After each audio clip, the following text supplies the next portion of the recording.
நீங்கள் மும்மொழி கொள்கையை படித்தால்தான் உங்களுக்கு நிதி கொடுப்போம் என்பதற்கு அரசியல் சட்டத்தில் இடம் இருக்கிறதா? வக்ஃபு கொடுக்கிற சொத்துக்களை இன்றைக்கு சட்ட திருத்தம் கொண்டு வருகிறீர்கள்.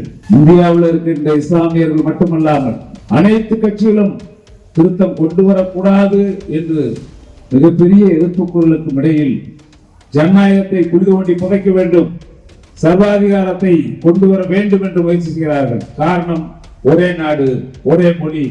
ஜெயலலிதா பேரலால் தாய் திட்டம் என்ற திட்டத்தை கொண்டு வந்தார்கள், அதையும் நிறுத்தினார்கள். நான் கேட்டேன் சட்டமன்றத்திலே, உங்கள் தாய் பேரால வைத்த திட்டத்தையே நீங்கள் நிறுத்தினீர்களே, உங்களுக்கு என்ன யோகிதை இருக்கிறது என்று கேட்டேன். நான் நேர கேட்டேன், எத்தனை பேர் சேர்ந்தாலும் குன்னக்கவடி எடுத்தாலும் தமிழ்நாட்டில் ஆட்சி கொள்வதற்கு எவருக்கும் தகுதி இல்லை. அதை நீங்கள் மண்ணிலே வைத்துக் கொள்ள வேண்டும்.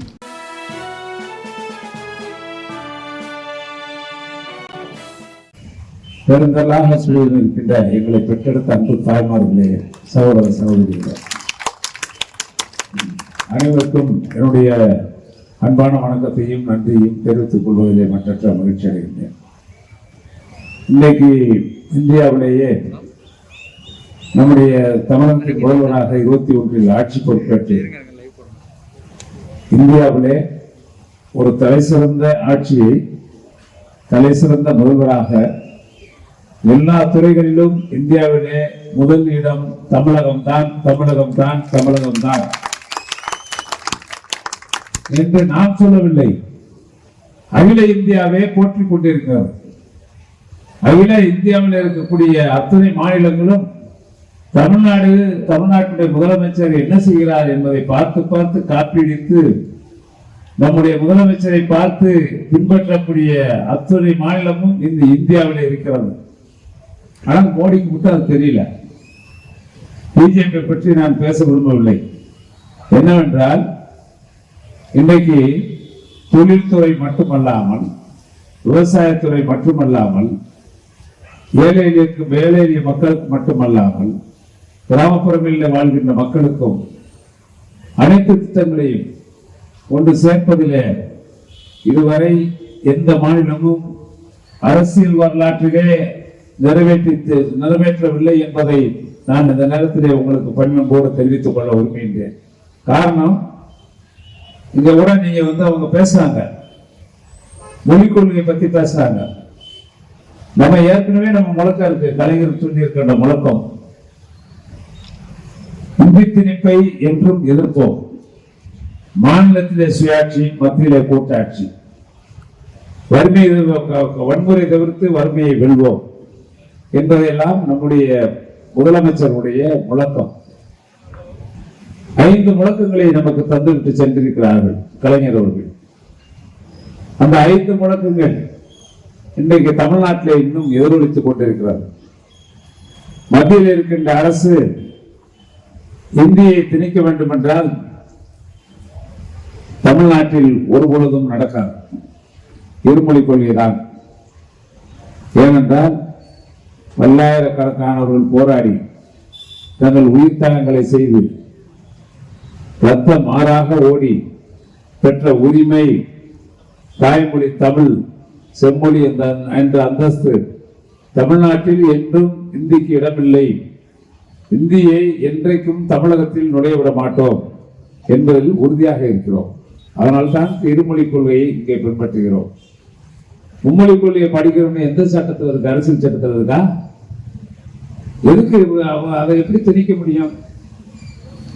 கல்விக்கு கொடுக்கக்கூடிய நிதி இதுவரை 67 நம்ம ஆட்சிப்பிடம் ஏறியதற்கு பின்னால் இருந்து இன்றைக்கு வரை எந்த ஒரு அரசு, மத்தியில் இருக்கக்கூடிய அரசுகள், வாஜ்பாய் அரசு, அது காங்கிரஸ் அரசு, எல்லா அரசு இருந்து வந்திருக்கு. இன்னைக்கு இருக்கக்கூடிய பிஜேபி அரசும் 3வது முறையாக இருக்கிறது.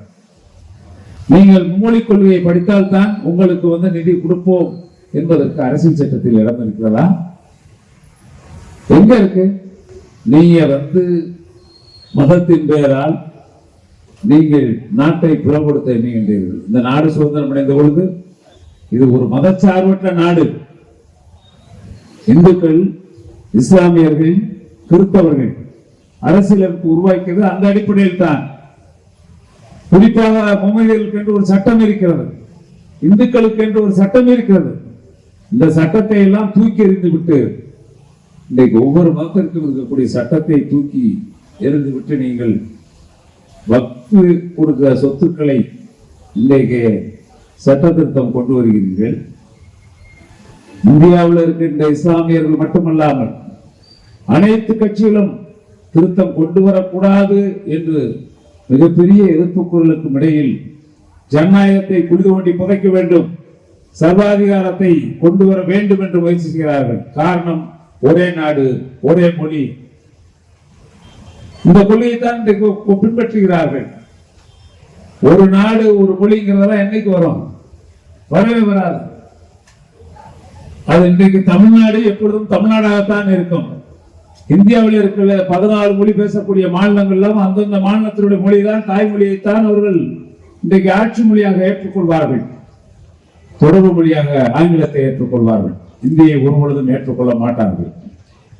நிதி தர முடியாது என்று வழங்க முடியாது சொல்வதற்கு எந்த அதிகாரம் அவருக்கு இல்லை. இன்றைக்கு நம்முடைய வரியை வாங்கி கொண்டு அதிலே முழுமையாக கொடுக்காமல் அதிலே பாராபட்சம் இங்கே வாங்கக்கூடிய ஜிஎஸ்டி வரி பகிர்வு எல்லாம் மத்திக்கு செல்லுகின்ற வரி பகிர்வை முறையாக கொடுக்கவில்லை. வளர்ந்த மாநிலமாக இருக்கக்கூடிய தமிழகத்திற்கு கொடுக்க வேண்டிய நிதியை வளர்ச்சியே பெறாத ஊபிக்கு நிதியை அள்ளி கொடுக்கின்றார். நம்ம பணத்தை வாங்கி ஊப்பி கொடுப்பாங்க. நம்ம மாநில மக்கள் கொடுத்த நிதியை இன்னொரு மாநிலத்துக்கு கொடுப்பாங்களா அள்ளி? இங்க 100 ரூபாய் கொடுத்தா அங்க 500 ரூபாய் கொடுப்பாங்க. எப்படி பார்த்துக்க முடியும்? முடியவே முடியாது. இன்றைக்கு ஒன்றே ஒன்று இங்க பேசுகின்ற பொழுது எல்லா திட்டங்களையும் சொன்னார்கள். நான் ஒன்னே ஒன்று சொல்றேன். கல்வியில மட்டுமல்ல, மருத்துவத்தில் மட்டுமல்ல, தொழில்துறையில மட்டுமல்ல, இன்னைக்கு இந்தியாவிலே ஒப்பிட்டு பார்த்தால் இந்தியாவில் இருக்கக்கூடிய எல்லா மாநிலங்களிலும் நடைபெறக்கூடிய வளர்ச்சி தமிழ்நாடு வளர்ச்சியோடு ஒப்பிட்டு பார்த்தால் தமிழகம் இந்தியாவிலே முதல் மாநிலமாக இருக்கின்றது என்பதை நான் பெருமையோடு பறைசாற்ற விரும்புகிறேன். அதற்கெல்லாம் காரணம் நம்முடைய முதலமைச்சர் அவர்கள் கடந்த 4 ஆண்டு காலமாக கொண்டு வரப்பட்ட திட்டங்கள். இன்னைக்கு மகளிர் உரிமை தொகை இருக்க மாதம் 1000 கொடுப்போம்னு தேர்தல் வாக்குறுதியில சொன்னோம். நீங்க கொடுக்கவே முடியாது, கொடுக்கவே முடியாது, கொடுக்கவே முடியாதுன்னாங்க. எப்படி கொடுத்தோம்? என்ன மேஜிக்காது? இன்னைக்கு எல்லா மாநிலமும் தமிழ்நாட்டை பின்பற்றித்தான் ஒவ்வொரு மாநிலமும் இன்றைக்கு அறிவிக்கிறார்கள், மகளிர் உரிமை தொகை அறிவிக்கிறார்கள். அது மட்டும் இல்ல, கடந்த ஆட்சி காலத்திலே தலைவர் கலைஞர் இருந்த பொழுது முதியோர் உதவித்தொகை கொடுப்பதற்காக நான் அமைச்சராக இருந்த பொழுது இந்தியாவுடைய வரலாற்றிலேயே முதியோர் உதவித்தொகை 24 லட்சம் பேருக்கு கொடுத்த ஒரே முதலமைச்சர் முத்தமிழறிஞர் கலைஞர் அவர்கள். அவர்கள் சொன்னார்கள், உங்களுக்கு எத்தனை குழந்தைகள் இருந்தாலும் இருக்கட்டும், உங்களுக்கு வீடு இருந்தாலும் இருக்கட்டும், உங்களுக்கு நிலம் இருந்தாலும் இருக்கட்டும், உங்கள் குடும்பத்திற்கு தாய் தந்தையருக்கு 20க்குமே கொடு என்று உத்தரவு போட்ட ஒரே முதலமைச்சர் முத்தமிழறிஞர் கலைஞர் அவர்கள். அதுக்கு முன்னாடி என்ன இருந்துச்சு? மத்தியில் இருக்கக்கூடிய அரசு குழந்தை இருந்தாலே, ஒரு குழந்தை இருந்தாலும் நீங்க முதியோர் உதவித்தொகை வாங்க முடியாது. நம்ம மாவட்டத்துல மட்டும் எவ்வளவு பேர் கொடுத்தோம்? நம்ம மாவட்டத்துல மட்டும் கிட்டத்தட்ட முதியோர் உதவித்தொகை 1 லட்சம் பேருக்கு நெருக்கி இன்னைக்கு முதியோர் உதவித்தொகை நம்முடைய மாவட்டத்திலே வாங்குகிறார்கள். 7 தொகுதிகளில் 24 லட்சம் முதியோர் உதவித்தொகை வழங்கினோம். அதிமுக ஆட்சி வந்தது, என்ன செய்வார்கள்? அவர் எப்பொழுதும் ஒன்றை செய்வார்கள், ஏதோ நல்லதை செய்ய மாட்டாங்க. இன்னைக்கு பெத்தவர்கள் எல்லாம் சோறு போட்டுருமா? அதுதான் கலைஞர் சொன்னார், பெற்றவில்லை சோறு போடவில்லை என்றாலும் நான் சோறு போடுவதற்கு தயாராக இருக்கிறேன் என்று சட்டமன்றத்திலே அறிவித்த தலைவர் முத்தமிழறிஞர் கலைஞர் அவர்கள். அவர் வழியை தடம்புறலாமல் பின்பற்றக்கூடிய தலைவர் நம் தலைவர் நம்முடைய தளபதியார் அவர்கள். இன்றைக்கு சட்டமன்றத்தில் அறிவித்திருக்கிறார்களே, அதிமுக ஆட்சி காலத்திலே முதியோர் உதவித்தொகை அப்படியே ஒருத்தர் இறந்தால்தான் ஒருவர் முதியோர் உதவித்தொகை. ஞாபகம் வச்சுக்கோங்க, நல்ல மனசுல வச்சுக்கோங்க. ஒருத்தர் இறந்தால்தான் ஒருத்தருக்கு முதியோர் உதவித்தொகை. திண்டுக்கல்ல 10 பேர் செத்தாத்தான் 10 பேருக்கு முதியோர் உதவித்தொகை. அவர்கள் காலி ஆச்சுன்னா அவங்களுக்கு கொடுப்பாங்க. இதுதான் அவங்க ஆட்சி. இன்னைக்கு நம்ம தலைவர் சொல்லி இருக்கிறாரு, யார் யாருக்கு தகுதி இருக்கிறதோ, எவ்வளவு பேருக்கு தகுதி இருந்தாலும் அவர்களுக்கு முதியோர் உதவித்தொகை வழங்குங்கள் என்று இன்றைக்கு உத்தரவிட்டு இருக்கிறார்கள் என்னுடைய தளபதியானவர்கள். இவர் ஆட்சி வேண்டுமா? ஆட்சியே செய்ய தெரியாதவர்கள், மக்களுக்கு எந்த நன்மையும் செய்யாதவர்கள், கடந்த ஆட்சி காலத்தில் கொண்டு வந்த திட்டங்களை எல்லாம் பாழடித்தவர்கள். அண்ணா மறுமலர்ச்சி திட்டம் என்ற ஒரு அண்ணாவின் பெயரால் கொண்டு வந்த திட்டத்தை முடக்கிறார்கள். அம்மா அம்மா என்று சொன்னார்களே, ஜெயலலிதா பெயரால் தாய் திட்டம் என்ற திட்டத்தை கொண்டு வந்தார்கள், அதையும் நிறுத்தினார்கள். நான் கேட்டேன் சட்டமன்றத்திலே, உங்கள் தாய் பெயரால் வைத்த திட்டத்தையே நீங்கள் நிறுத்தினீர்களே, உங்களுக்கு என்ன யோகிதை இருக்கிறது என்று கேட்டேன். நான் நேரம் கேட்டேன். நீங்க சொன்னார் இவரு எடப்பாடி பழனிசாமி கேட்டேன், உங்க தாய் திட்டம் என்ன ஆச்சு? உங்க தாயவே தூக்கி அங்க போட்டைய நிறுத்திட்டைய, உங்களுக்கு என்ன தகுதி இருக்குன்னு கேட்டேன். அது திராவிட முன்னேற்ற கழக தொண்டனுக்குத்தான் அந்த வீரமும் விவேகமும் ஒரு உணர்ச்சி பெருக்குள்ள மக்களுக்காக பணி செய்யக்கூடிய ஒரே இயக்கம் திராவிட முன்னேற்ற கழகம். இளைஞர்கள் இன்று புரிந்து கொள்ள வேண்டும். உங்களிடத்தில் விவேகம் இருக்க வேண்டும், வீரமும் இருக்க வேண்டும். திராவிட முன்னேற்ற கழகத்திற்கு சமமாக எந்த இயக்கமும் தமிழ்நாட்டில் உருவாக முடியாது. எத்தனை பேர் சேர்ந்தாலும் குன்னக்காவடி எடுத்தாலும் தமிழ்நாட்டில் ஆட்சி கொள்வதற்கு எவருக்கும் தகுதி இல்லை. அதை நீங்கள் மனநிலையில் வைத்துக் கொள்ள வேண்டும். இன்றைக்கு தலைவர் தளபதியாக செய்திருக்கின்ற நன்மைகள் நீ பாருங்க. ஒருத்தருக்கு வீடு தேடி வேலை போயிட்டு இருக்கு. ஆயிரக்கணக்கான லட்சக்கணக்கான பேருக்கு வெளிப்படையான தன்மையோடு ஒரு பைசா கூட லஞ்சம் இல்லாமல் வீடு தேடி வேலை கொடுக்கக்கூடிய ஒரே அரசு நம்முடைய தளபதியாருடைய அரசு. ஒவ்வொரு துறையிலையும் வீடு தேடி டெய்லி வேலை போயிட்டே இருக்கு. 1000 பேர் 2000 பேர் போயிட்டே இருக்கு, வேலைக்கு போயிட்டே இருக்காங்க. இப்ப செலிய மையெல்லாம் வந்து இன்ஜினியர் ஆயிட்டாரு. நம்ம ஆட்சிக்கு வந்து இன்னைக்கு லட்சக்கணக்கான சம்பளம் வாங்குறாரு, கவலை இல்லாம உட்கார்ந்துருக்காரு. எதற்கு இதை சொல்கிறேன் என்றால், உங்கள் வீடு தேடி பணிகள் வருகிறது. இன்னைக்கு 100 நாள் வேலை திட்டம் எல்லாம் வந்து நம்முடைய அரசு, நம்முடைய தலைவர் தளபதியாளர்கள் 21 இருந்து இன்னைக்கு வரைக்கும் தமிழ்நாட்டில் எந்த கிராமத்துக்கு போய் பாருங்க, எவ்வளவு வேலை நடந்திருக்கு பாருங்க. ரேஷன் கடை இல்லாத கூட ரேஷன் கடை எடுத்தான், அங்கன்வாடி இல்லாத கூட அங்கன்வாடி எடுத்தான், சாலை இல்லாதெல்லாம் நெடுஞ்சாலை மாதிரி இங்க போகக்கூடிய நேஷனல் ஹைவேஸ் ரோடு மாதிரி போர் வைப்பதில்ல, அது மாதிரி கிராமப்புறங்களுக்குலாம் முதலமைச்சர் கிராம சாலை திட்டம். எந்த கிராமத்துக்கு போனாலும் இப்ப யாரும் வீடுன்னு என்கிட்ட கேட்கறது இல்லை. நான் எங்க போனாலும் எல்லா வீடும் 1 லட்சம் வீடு கொடுத்து என்ன நம்மள் கொள்ளே நினைக்காதீங்க, கவனத்துக்கு வரல. ஆக கிராமங்களுக்கு இன்னைக்கு 1 லட்சம் வீடு கொடுத்து இந்த வருஷம் 1 லட்சம் வீடு கொடுத்துருக்காங்க. எந்த பேருக்கு போனாலும் நீங்க கலைஞர் படத்தை பார்க்கலாம். புது வீடு இருக்குன்னா அது கலைஞர் இல்லம், கனவு இல்லம். எந்த கிராமத்திற்கு நீங்கள் சென்றாலும் பார்க்கலாம், ஒரு வீடு புதிதாக கட்டப்பட்டிருக்கிறது என்றால் அது கலைஞர் கனவு இல்லம், அவர் படம் இருக்கு மேல. ஆக கலைஞர் கனவெல்லாம் வீடு தேடி போகுது. ஏழைகளை வீட்டை நோக்கி நம்முடைய தளபதியார் அவர்கள் செய்திருக்கின்ற திட்டம் 7000 கோடி நிதியை கொடுத்து வீடு இல்லாதவர்களுக்கெல்லாம் வீடு வழங்க இந்த திட்டத்தை இந்தியாவிலே மிகச் சிறப்பாக உரிய காலத்திலே, ஓராண்டு காலத்திலே இன்றைக்கு 1 லட்சம் வீடுகள் கட்டி முடிக்கப்பட்டு அடுத்த 1 லட்சம் வீடு அடுத்த மாசம் ஆரம்பிக்கிறோம். இதுதான் சொன்னதை செய்கின்ற ஆட்சி.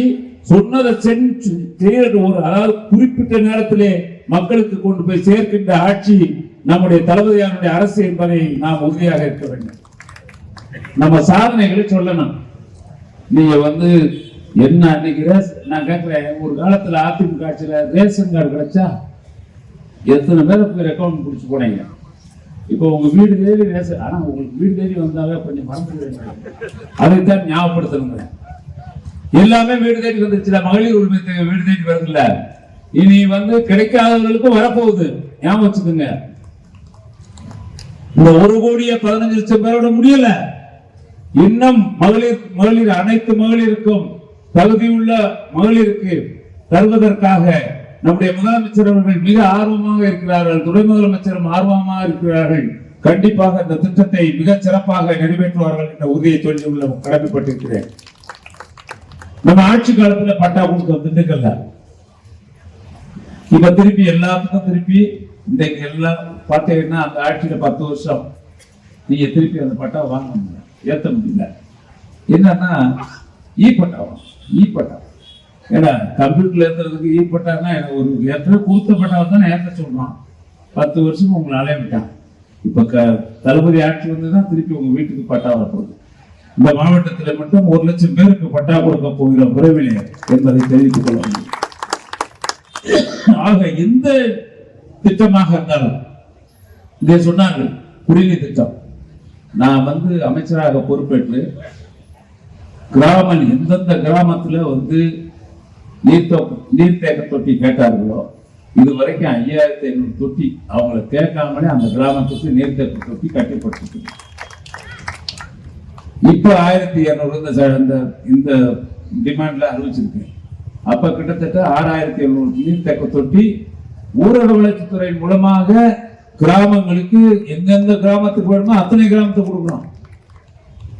என்ன காரணம்னா இது மட்டும் இல்லாம குடிநீர் வடிகால் நம்ம கட்டப்படக்கூடிய நீர்த்தேக்க தொட்டிகளும் அடங்கும். அது நிறைய வருது, அது இதுல சேராது. குடிநீர் எல்லா கிராமத்துக்கும் எங்க 10 பேர் குடியிருந்தாலும் அங்கேயும் ஒரு தொட்டியை கட்டு, எவ்வளவு வேணுமோ அதை கட்டி தண்ணியை குடி. ஆக நம்ம தண்ணீர் பிரச்சனை, சுகாதார பிரச்சனை, சாலை வசதிகள், மின்விளக்கு வசதிகள், அத்தனை வசதிகளுக்கும் அதுல இன்னொன்னு நான் உங்களுக்கு சொல்றேன். கடந்த 10 ஆண்டுகள் அதிமுக ஆட்சியில் பஞ்சாயத்து ராஜ் சட்டம் என்று கொண்டு வந்து முழு சுதந்திரம் உள்ளாட்சிகளுக்கு கொடுத்த காலத்தில் தேர்தலையே நடத்தாமல் மக்களை எல்லாம் மாற்றினார்கள். இன்றைக்கு தேர்தலை 21 ஆட்சிக்கு வந்தவுடன் நம்முடைய முதலமைச்சர் அவர்கள் தேர்தலை நடத்தினார்கள். உள்ளாட்சி சுதந்திரமாக நடைபெற வேண்டும் என்று பஞ்சாயத்து ராஜ் சட்டப்படி நிதியை வழங்கினார்கள். எல்லா ஊராட்சி மன்ற தலைவர்களும் 12,700 ஊராட்சி மன்ற தலைவர்களும் சுதந்திரமாக செயல்பட்டார்கள்.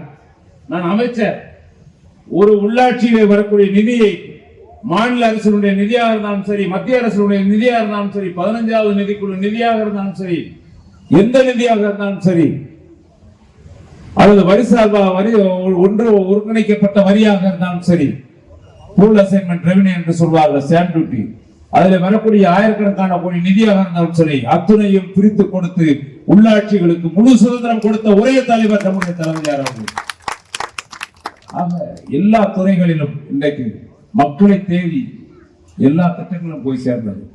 எல்லோரும் மகிழ்ச்சியாக இருக்கிறார்கள். இன்னைக்கு சத்துணவு திட்டத்துக்கெல்லாம் மகளிர் எல்லாம் உட்கார்ந்துருக்கீங்க, உங்களுக்கு எல்லாம் அறிவிப்பு வந்துருச்சு, நீ தொடர்ந்து வரும், கண்டிப்பா உங்களுக்கு வேலை வாய்ப்பு உங்கள் வீடு தேடி வரும். சத்துணவு கூடங்களிலே வேலை வாய்ப்பு, அங்கன்வாடி பணியாளர், சத்துணவு சமையலர், உதவியாளர், அத்தனை பணிகளும் உங்கள் வீடு தேடி வரும். அதே போல ஒவ்வொரு துறைகளிலும் இன்னைக்கு நம்முடைய ரேஷன் கடை ஊழியர்களாக இருந்தாலும் சரி, உள்ளாட்சி மன்றத்தினுடைய ஊழியர்களாக இருந்தாலும் சரி, அனைத்து துறைகளிலும் இன்றைக்கு பணிகள் வழங்குவதற்கு நடவடிக்கை எடுக்கப்பட்டு வருகிறது. எனவே நம்முடைய முதலமைச்சரை பொறுத்தளவில் அவர் செய்திருக்கின்ற சாதனைகளை நான் ஒன்னே ஒன்று சொல்றேங்க. இங்க அன்புராஜ் குத்தி அவர் என்ன திண்டுக்கல்ல ஒரு இடம், அவர் பேர்ல அவர் இடம் கொடுத்தாருன்னா அவர் பேர்ல ஒரு கல்லூரி, அரசு கல்லூரி இங்க இருக்கு. நம்ம அன்புராஜ் சார் கொடுத்தாங்க, அதான் முதல் கல்லூரி, பெண் கல்லூரி. அதுக்கு பின்னாடி பெண்களுக்குன்னு நிலக்கோட்டையில கலைஞர் ஆட்சியில் இருந்த பொழுது ஒரு கல்லூரி கொடுத்தாங்க. இப்ப இந்த ஆண்டு மட்டும் 6 கல்லூரி உண்டு. ஆத்தூர்ல மட்டும் 2 கல்லூரி, ஒட்டண்டத்துல 2 கல்லூரி, அங்க பழனியில கல்லூரி, நத்தத்துல கல்லூரியே இல்லாம இருந்துச்சு. இப்ப நத்தத்துக்கு கல்லூரி கொடுத்துட்டா. அது யாரு கொடுத்தா? நம்முடைய தளபதியார் அவர்கள் கொடுத்திருக்கிறார். இந்த ஆண்டு எதற்காக அதை சொல்கிறேன், ஒரு ஆண்டில் ஒரு கல்லூரி வருவதே அதிசயம். அந்த காலத்தில் 5 ஆண்டுக்கு ஒரு முறை ஒரு கல்லூரி வருவது அதிசயம். எத்தனையோ ஆண்டுகள் ஆகிவிட்டது. என்னைக்கு வந்துச்சு?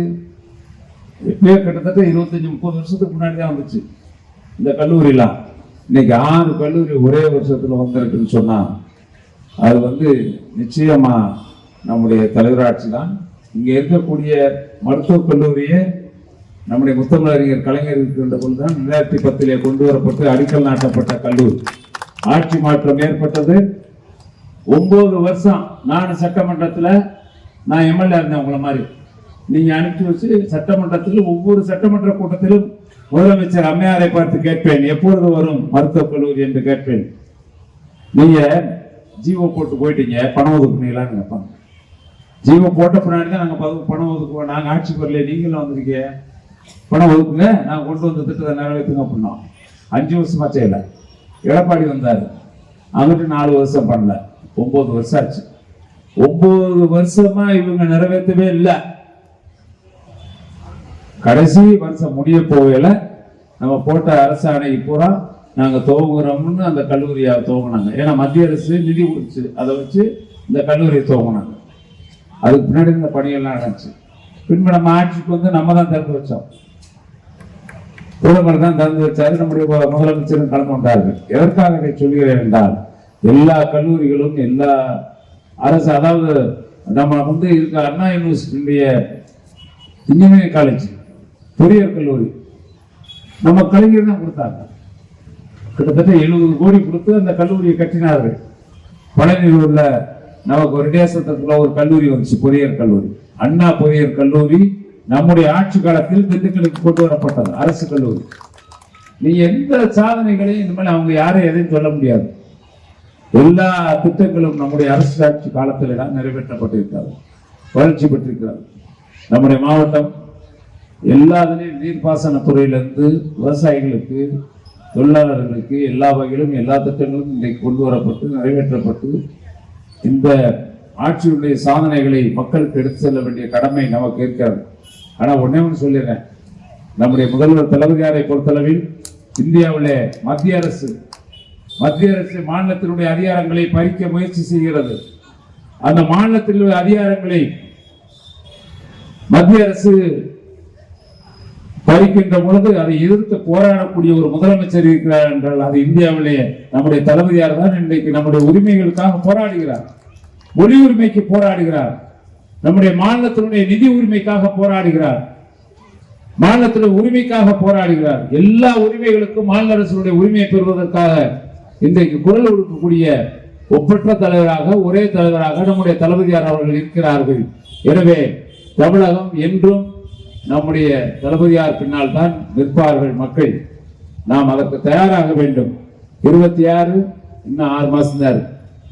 இளைஞர்கள் நம்முடைய சாதனைகளை கிராமந்தோறும் எடுத்து சென்று நீ நிறைய கூட்டம் நடத்தணும், நீங்க நிறைய பேசணும். எந்த கிராமத்துக்கு போனாலும் நெஞ்சை நிமிர்த்தி பேசலாம். அவ்வளவு சாதனைகள் செய்திருக்கிறோம். இவ்வளவு சாதனை செய்து விட்டு நாம் எங்கு போனாலும் நம்ம ராஜா மாதிரி போயிட்டு வரலாம். ஒண்ணுமே செய்யாதவங்க எலெக்ஷன் வர போறாங்க. அவங்க வந்து எதை சொல்லுவாங்க, என்னத்தை செஞ்சேன்னு சொல்லுவாங்க. அவருடைய ஆட்சி காலத்தில் எதுவும் செய்யாமல் இன்றைக்கு வந்து என்ன, மோடிக்கு பின்னாடி வருவாங்க, மோடிக்கு பின்னாடி ஒரு கேடி மாதிரி வருவாங்க. நல்லா ஞாபகம் வச்சுக்கோங்க. நிச்சயமா ஓட ஓட விரட்டணும். வர்ற தேர்தலில் நீங்கள் தான் ரொம்ப கடுமையா பணியாற்ற வேண்டும். யாரும் அவங்க வந்து அவங்க நினைக்கிறது நடக்காது. இன்றைக்கு நம்முடைய முதலமைச்சர் அவர்கள் மீனவர்களுடைய உரிமையை பாதுகாப்பதற்காக, கச்சத்தீவை மீட்பதற்காக இன்றைக்கு நீதிமன்றம் செல்வோம் என்பதை அறைகோல் விட்டிருக்கிறார்கள்.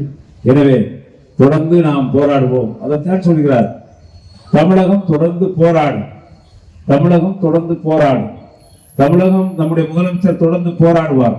நிச்சயமாக இதுவரை 11 வெற்றியை பெற்ற நம் முதலமைச்சர் அடுத்து 26 சட்டமன்ற தேர்தலிலும் மாபெரும் வெற்றியை பெறுவார்கள். அவருடைய இலக்கு ஒரே இலக்கு தான். ஒரு இலக்கு உங்க மனசுல வச்சுக்கணும், ஒரு இலக்கு தான். திண்டுக்கல்ல இருக்கக்கூடிய 7 சட்டமன்ற தொகுதிகளும் திராவிட முன்னேற்ற கழகம் வெற்றி பெற்றதே இந்த அறிவிப்பு வர வேண்டும். அதுதான் ஒரே இலக்கு. இந்த இலக்கை நோக்கித்தான் இளைஞரணி படை பயணம் செய்ய வேண்டும். நம்முடைய இயக்கத்தினுடைய தலைவர்கள் எல்லாம் பயணம் செய்ய வேண்டும். அதற்காக உழைத்திட வேண்டும். உங்கள் கையில் தான் எதிர்காலம். நிச்சயமாக ஒரு நல்லாட்சி மாற்றத்தை இந்தியாவில் உருவாக்குவதற்கு தமிழகத்தில் உறுதியான ஒரு ஆட்சி நம் தலைவர் தளபதியார் தலைமையிலே 200 சட்டமன்ற உறுப்பினர்கள் எண்ணிக்கை கொண்ட சட்டமன்றம் அமைய வேண்டும். அப்பொழுதுதான் எல்லாமே அச்சுறுவார்கள். நிச்சயமாக நமக்கு கிடைக்க வேண்டிய உரிமை எல்லாம் நம்மை தேடி வரும். நாம் கேட்க வேண்டிய அவசியமே இல்லை. கேட்க வேண்டிய காலம் விரைவிலே இருக்கிறது. அது 26க்கு பின்னால் தொடர்ந்து நமக்கு வரும். நன்றி, வணக்கம்.